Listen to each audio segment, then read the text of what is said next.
So for those who don't know, I live like an hour and a half away from Los Angeles. You know, I'm kind of close to it, I'm kind of not. It's a little tiny drive, you feel me? Now, Sunday morning, I randomly woke up and I was like, you know what, I'm going to LA. And I did. All right, I went to LA, and if you guys recall, I made a video about this thing called the Cecil Hotel. I made a video like 2 months ago. Actually, no, that's a lie. Like maybe 5 months ago about this hotel. And if you don't remember it, what's wrong with you? Y'all don't watch all my videos? Yeah, hold on. That's another smack right there. Now, today is Weird Wednesday. For those who do not know what a Weird Wednesday is, let me tell you, it's a weird day. It's a weird day. Now, for this Weird Wednesday, I wanted to actually tell you guys about my experience about the Cecil Hotel, because I went to the Cecil Hotel. And for those who don't know where it's located in downtown Los Angeles. Now, I've been to it a couple times, but I never actually got this close to it. Like, I ain't gonna lie.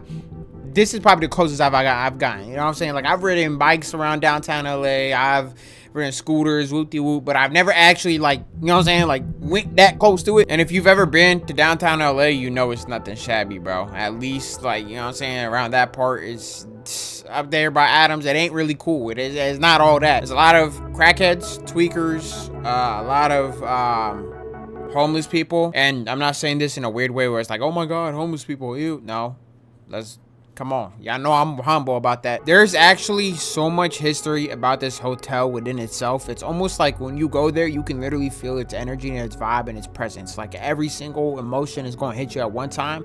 It's really going to make you think about what happened here. For real. There was a lot of famous actors that passed away. A lot of famous serial killers. Like the Night Stalker. There's another one that I forget about it, that stayed at this hotel. They would literally, bro, there's like so many videos about them, like literally just going to drop somebody, literally, you know what I'm saying? I can't even say what they did. They'd do that, then throw the clothes that they just, with all the blood on it and everything, they throw it in the trash right behind the alley at the Cecil Hotel, walk up to their room, butt booty naked.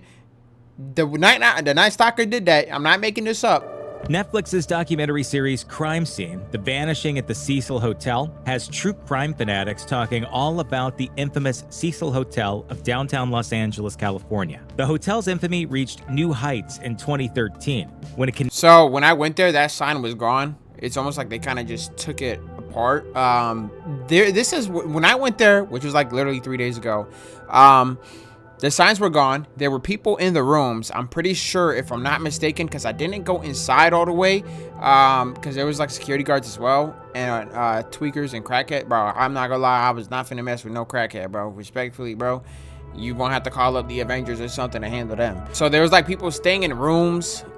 People were literally in the rooms. You could see the lights on and off. People just looking out the windows in there. It's like, I'm pretty sure it's turned into a homeless shelter. If I'm not mistaken. A college student and hotel guest named Elisa Lam was found drowned in a closed water tank on the Cecil's roof after going missing 3 weeks earlier. However, the Cecil Hotel had been associated with crime and death for decades. The hotel's location near Los Angeles' Skid Row makes it a criminal hotspot, but its problems go back nearly a century. The Cecil's first on-site death was in 1931 when a guest killed himself. Since then, over a dozen deaths, including suicides, overdoses, and murders, have been documented at the Cecil Hotel. And the real count of deaths at the Cecil Hotel could be even higher. In the documentary, a former manager said that there must have been at least 80 deaths in the hotel during the 10 years she worked there. You just never knew what was going to happen at any given day. Its negative reputation I did watch that, by the way. Storylines in movies and television shows, including American Horror Story and Barton Fink. When the hotel became a single-room occupancy residence, things got even creepier. One of the Cecil regulars in the mid-1980s was none other than Richard Ramirez, the serial killer known as the Night Stalker. Richard Ramirez probably lived at the Cecil Hotel in 1985, near the end of his year terrorizing Los Angeles, during which he killed at least 14 people. Los Angeles historians Kim Cooper and Richard Shave said that Ramirez would return to the alley behind the hotel in the middle of the night and strip off his blood-covered clothing. The killer would then walk up to his room in nothing but his underwear, covered in blood. Even though people saw him, the Cecil was the kind of place where this behavior didn't raise too many eyebrows. Ramirez was arrested in 1985, convicted of over a dozen murders and died in prison in 2013. Of course, the question on the mind of true crime fanatics is this: can you stay in the same room that the Night Stalker called home? Well, in 2016, Simon Barron Development purchased the hotel and planned a massive renovation. President of Simon Barron Development, Matthew Barron, said, "We are gutting the entire building. We are going to redevelop it from the doorway to the roof and everything in between." This seems to indicate that none of the rooms will remain as is. The hotel was scheduled to reopen with its new renovations in late 2021, but the COVID-19 pandemic may have pushed that timetable back. After getting to know the hotel's unsavory reputation, it isn't surprising to learn that Richard Ramirez wasn't even the only serial killer to have stayed there. The Cecil was also the home base of an Austrian journalist named Jack Unterweger in 1991. Unterweger claimed to have been working on a story about the red light districts in Los Angeles, so it made sense that he'd be staying in Skid Row. He made friends with the police officers and sex workers in the area, and even went on ride-alongs, and was known to have women visit his room in the hotel, all under the guise of the story he was writing. What people didn't know, however, was that Unterweger was convicted of brutal killings in Austria before coming to the United States. He had been sentenced to life in prison in 1974, but was paroled after serving a decade and a half of his sentence. Upon release in 1990, the area where he lived began to see a spike in kidnappings and murders of local women. The police naturally suspected Unterweger, and he fled to California. Not long after, Los Angeles began to see a spike in murders of women. The Cecil Hotel was the perfect place to use as a base for his horrible crimes. He would strangle his victims with their own clothing, a practice that tied him to the deaths of 3 Los Angeles women, as he used a signature knot found on his victims elsewhere. Unterweger was arrested in Miami in 1992 and extradited to Austria, where he later killed himself in his jail cell. Damn.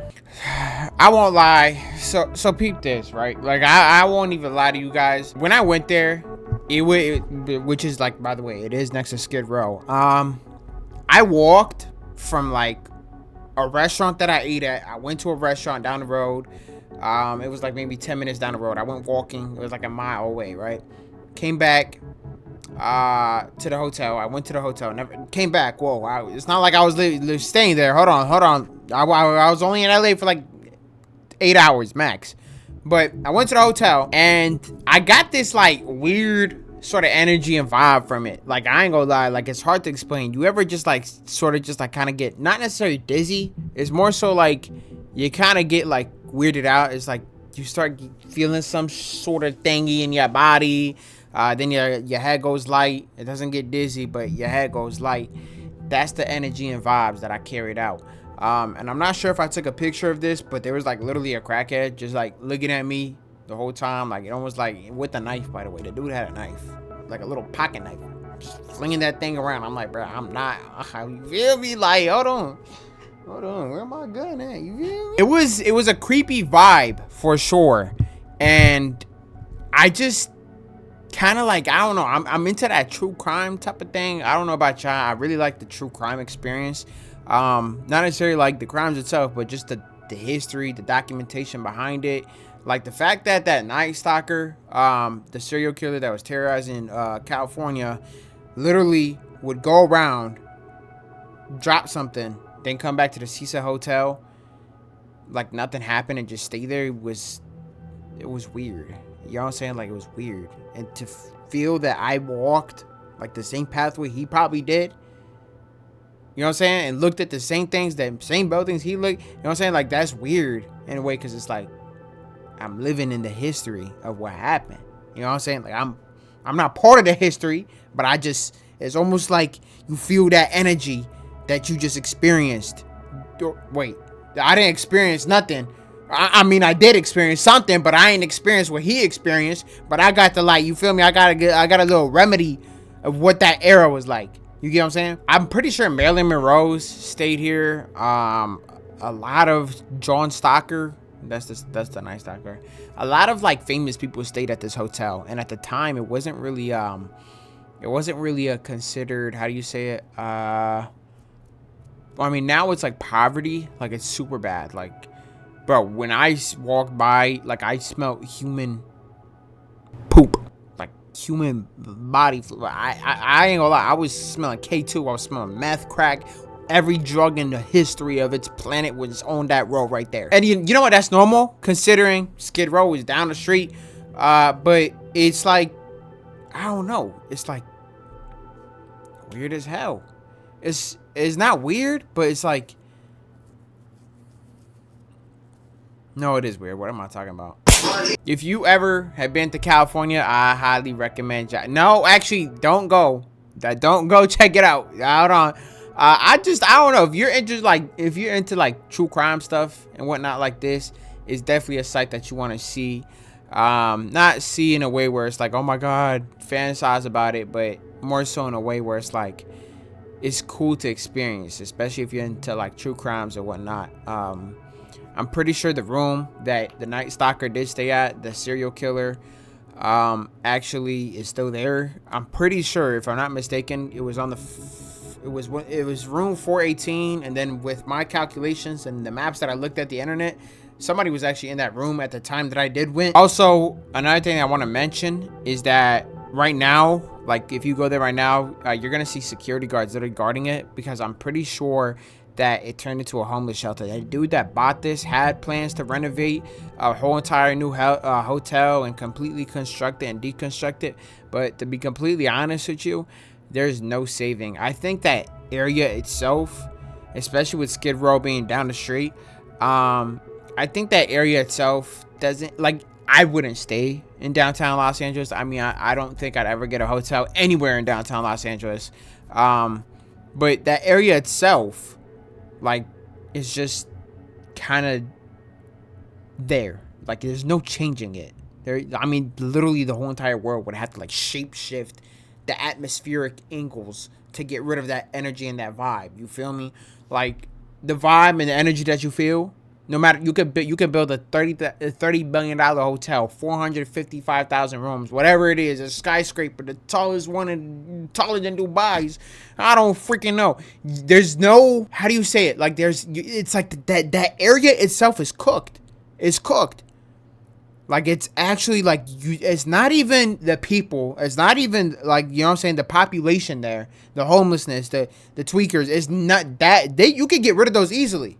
Hey, the county of Los Angeles, y'all can push them out. But I think once a certain amount of things happen, that energy and that spirit kind of lives within that area. You know what I'm saying? Like, no matter what you do to it, it's still going to be that area. It's like, it's going to have that stain to it. That things like murders and whatnot happened right there. And it's not just one. It's like hundreds. Not just murders. There's like, you know what I'm saying, a lot of other things that happened there besides just you feel me? That's my little take on it. The Cecil Hotel, I told y'all that if y'all hit like a certain amount of like goals on that one video that we did, that I would go to it. I did go to it. There you go. I can't say I ain't a man of my word. This is a short little Weird Wednesday. Thank y'all so much for watching. I hope y'all enjoyed this. If you guys want to see me actually like bring my camera next time to like a place like this, let me know. I don't know. I might even go back there. Y'all want to see me go back there with the camera and vlog it? I don't know. I might.